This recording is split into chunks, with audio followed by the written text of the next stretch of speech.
Hello everyone, welcome back to the official YouTube channel of Lightway Research and Technology Center. Recently, one of our community members asked a question about how to merge primary and secondary data in Excel file. So in response to that question, we have decided to make this particular video, and at the end of this video, I believe everyone will have a clear knowledge of how to combine both primary and secondary data in Excel file for analysis. Either you want to use EViews or Stata, you will be able to import your Excel file, or the prepared Excel file, to any of those software. So please, I want you to pay close attention to everything that will be discussed in this video, and the title of this particular video is how to organize primary and secondary data in Excel file. So this is for a time series analysis. There are several situations whereby you will need to get both primary and secondary data. For instance, if you are looking at a research topic such as the impact of remote work on employee productivity, consumer preference for sustainable fashion, also if you want to analyze the impact of climate change on local agriculture, or you want to look at the effects of social media on teen mental health, either in a particular community, particular organization, or in a country, you will certainly need to collect both primary and secondary data. Let us look at the first topic, the impact of remote work on employee productivity. In this case, you will need to define a well-structured questionnaire or survey, or you may also interview the employee. So in that case, you will get the primary data from them using either a questionnaire or the interview approach, face-to-face approach. And to be able to do a thorough work, you will also need to get secondary data such as company productivity reports. From there, you will be able to identify the performance of each productivity or the industry benchmark. Also, if you are looking at consumer preference for sustainable fashion, in that case, you will need to design a questionnaire. You make sure you design a well-structured questionnaire that will enable you to get all the required data. And in addition to that particular questionnaire, you will also need to consult the market research reports, the sales data, or the fashion or different fashion trend studies to get other secondary data that you will use for the analysis. So in any of these two cases, you will need to prepare an Excel file that will combine the primary as well as the secondary data. Another situation is when you are trying to analyze the impacts of climate change on local agriculture. In this case, you will need to interview the farmers in that particular locality, and also, if possible, you will need to get the local temperature or rainfall logs for that particular locality. In addition to that, you will need secondary data from the national climate databases or the agricultural yield record. So when you get all these data, you need to put them together in your Excel file before you proceed to your analysis. And the last one which we are going to look at in this particular video is the effect of social media on teen mental health, maybe in the United States of America or in any developing countries. So when you want to conduct this particular analysis, you will need to also design a questionnaire that will focus on the teenagers. That questionnaire will enable you to get a clear data from the teenagers, and also you will need to get some data from their schools or the government health establishment. So when you get all this data, the question is how to combine them in a single Excel file so that you will be able to use the file for your analysis. Before I showed you how to prepare all this data in Excel, let me quickly pick one of these topics and highlight the approach, the variables, as well as and show you the data. Let us look at the impact of remote work on employee productivity. Let's say in a particular country or in a particular locality. So in this case, you may need to get either a weekly data, a monthly data, or a yearly data, but the best, or daily.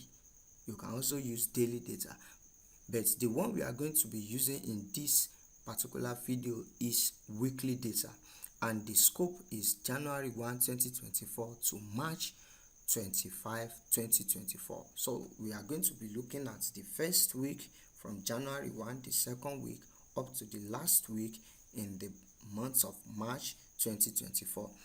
In this case, we have both primary data and secondary data. The primary data was collected from the employee survey. If you look at it very well, you can see that we have 4 variables.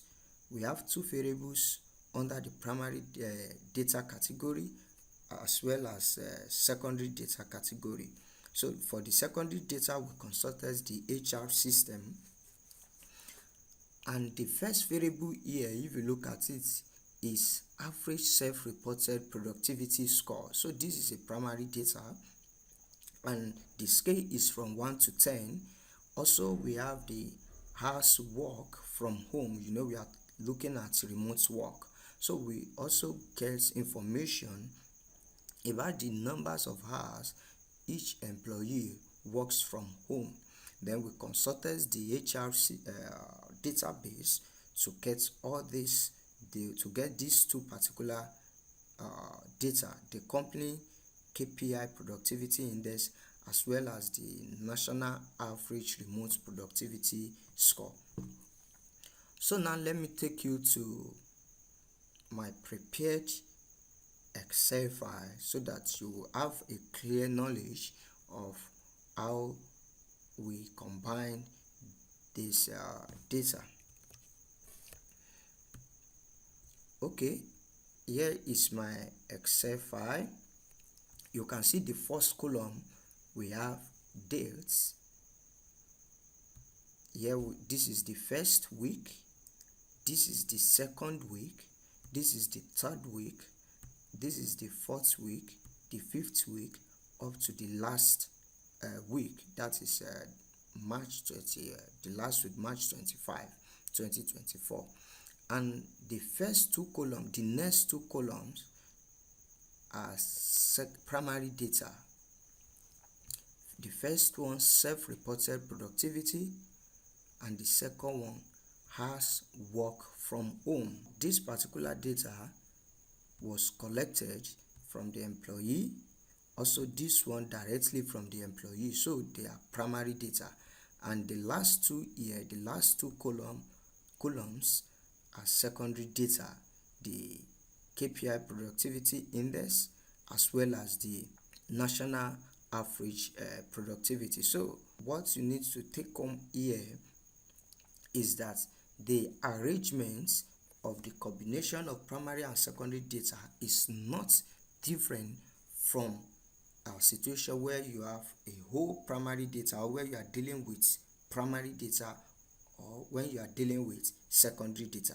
So what you just need to do is to ensure that you get data for all the periods you are looking at. Make sure you design your questionnaire perfectly. Before you can say you have a perfect questionnaire, you must be able to collect accurate data with it. So when you are able to collect the needed data, it means you have successfully designed a perfect questionnaire. So you make sure you design your questionnaire in such a way that your participants will be willing to provide all the necessary data. So look at it again. The first two, this first one, the column B, primary data, this one also is primary data. We collected these two data from the employee directly, while these ones are secondary data. So the arrangement is not that different. You just make sure that for each period you have both primary and secondary data.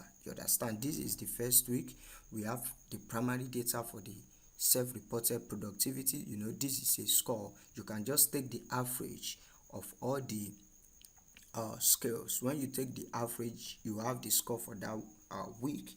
Also, if you are dealing with monthly data, you just take the average for the month. You understand? You add from the first day of the month to the last day, then you divide it by the total number of days to get the average. The same thing is applicable to as work from home, but for KPI productivity, I'm certain you will see the data from the reports directly. If whatever topics you are looking at, if you are getting your data from the national database or institution database, you will certainly see the secondary data there. So what you just need to do is to pick it.